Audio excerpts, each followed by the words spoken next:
One of the most important questions facing our region's future: how we secure a reliable water supply for the growing Duck River Basin. The choice before you, whether to build a reservoir on the Duck River or a pipeline to the Tennessee River or wherever, could carry serious economic consequences, both short-term and long-term.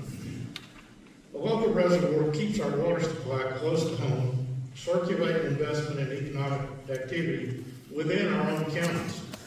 Construction alone would create hundreds of skilled jobs, boost local materials demand, and drive secondary spending in housing, food services, and small business activity. More importantly, once completed, a reservoir becomes a permanent economic engine for the local economy. It supports tourism and recreation. A well-managed lake supports boating, fishing, and local hospitality industries. And as the binders you received at the last partnership meeting, if any of you didn't get one, we got a couple more. But it has the report on the TVA study done actually back in 2016 by the University of Tennessee.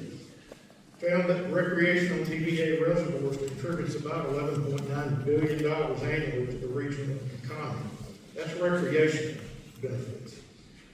And about $1 million of economic value for every mile of shoreline. For the nearby Timms Ford Reservoir, which is very similar in size to Columbia Lake as it was originally planned, the study estimated the recreational benefits alone were worth $276.9 million. That's 9 years ago. And given almost 10 years of inflation since that study, you can imagine the long-term impact if the Columbia Reservoir were completed here on the Duck River would multiply that benefit many times over. Our business security is important. Business and industrial community from manufacturing to agriculture depends on a guaranteed long-term water supply. It's difficult to make business and investment decisions if there is uncertainty in the water supply, and a reservoir ensures that business decisions are not held back by that uncertainty. Residential water supplies, of course, top of the list.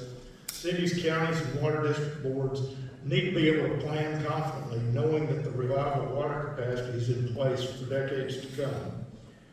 And the tax-based expansion of the waterfront property development produces recurring local tax revenue, while new recreation and tourism activity increase the retail and hospitality receipts. Every dollar spent on a local reservoir stays largely within the Duck River Basin, creating a multiplier effect that benefits our own communities instead of exporting those dollars elsewhere. A pipeline to the Tennessee River may seem like a path of least resistance. It taps into an existing lake on the Tennessee River, and the path to obtain right-of-way, what's the correct English on that, for the project seemed to be easier to obtain than maybe for the dam. However, pipelines provide no lasting local benefit once they're built. They create few permanent jobs, add no recreation or tourism, and generate no tax base. They simply move water and dollars from our community to another region. The hidden costs of a pipeline are perpetual.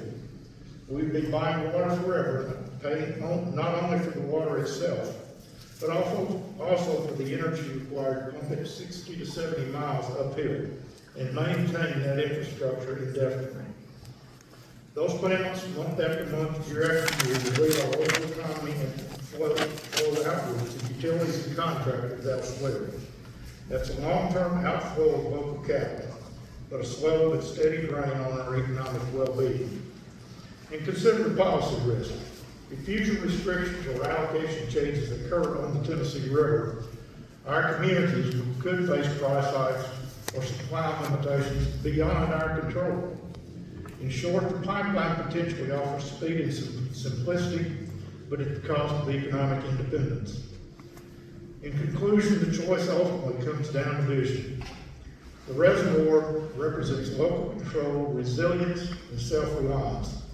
A generational investment that multiplies in value year after year, as the TVA study clearly demonstrates. A pipeline by contrast represents a short-term convenience and long-term dependence. The question isn't just what's the path of least resistance, it's what builds enduring prosperity for Murray, Marshall, Bedford, and the surrounding counties. Our grandparents invested in roads, schools, and power systems that still serve us today. And a reservoir is that kind of legacy, an investment that our children and grandchildren will thank us for because it keeps our region's most precious resource, water, under local stewardship. Approximately 80% of the property required to build Columbia Lake as it was originally designed was purchased 50 years ago. Over 23 square miles of Murray County now sits largely wasted. Lake would turn a wasted asset into a valuable asset. The reservoir keeps paying dividends in the form of water security, recreation, tourism, and certainty for our investment community long after construction is completed. The reservoir, possibly more difficult on the front end, offers us much stronger return on investment for future generations.